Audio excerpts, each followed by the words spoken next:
Greetings. Welcome to Ross Reports. Headline. Speaking about ISIS, I'm going to try to keep it real short and concise and update people on what I've learned.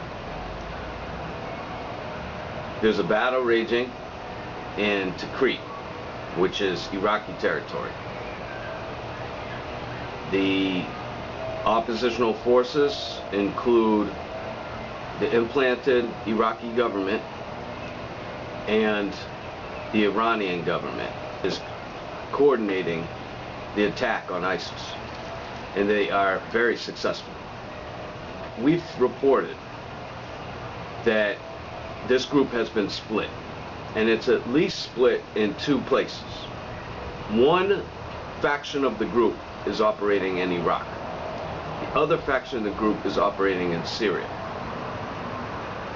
The group that's operating in Iraq are mostly comprised of Saddam Hussein loyalists, also known as Ba'athists. That is the group that Iran is countering as we speak.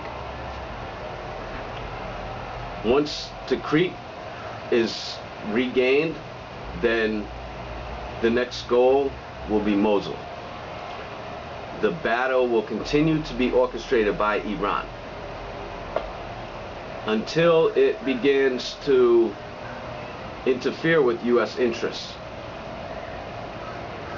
Now, the battle in Syria is the more interesting one, because as I hope anybody can see by now, the idea is to eliminate the Alawite regime of Bashar Assad. And why is that? Because they want to drive pipelines through his territory, and they want to pump gas out of his territory. At least one company we know that's behind this is Genie Limited. And as long as there's capital involved, there's going to be terror and so-called terrorists. Now, as we speak, there's a push to fund a new group, a new oppositional group, a new moderate oppositional group, just like ISIS was promoting them back in November 2011, shortly before the president tried to declare a state of war without these proxy groups, which failed. Social media blew up, and the American people shut down that idea. However, the United States government didn't dismiss their plan. And how are they going to do that now? Well, they have a new group they're funding, and when they disperse these fighters, they're going to follow their trail. And all along the way, as the fighters are attacked, the U.S. is using that as rationale for airstrikes. We saw last week another oil field got blown up in Syria. It said it was a huge ball of fire.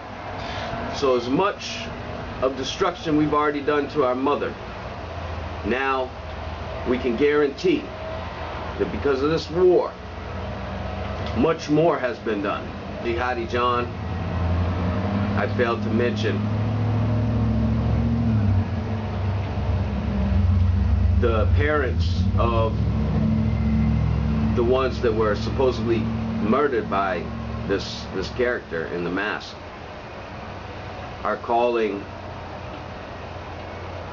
the U.S. to capture him alive. They would like to see him put to trial. And I would too. But I don't believe it's going to happen. Because as I stated, I think the real Mwazi is already faded. And this is just a replacement.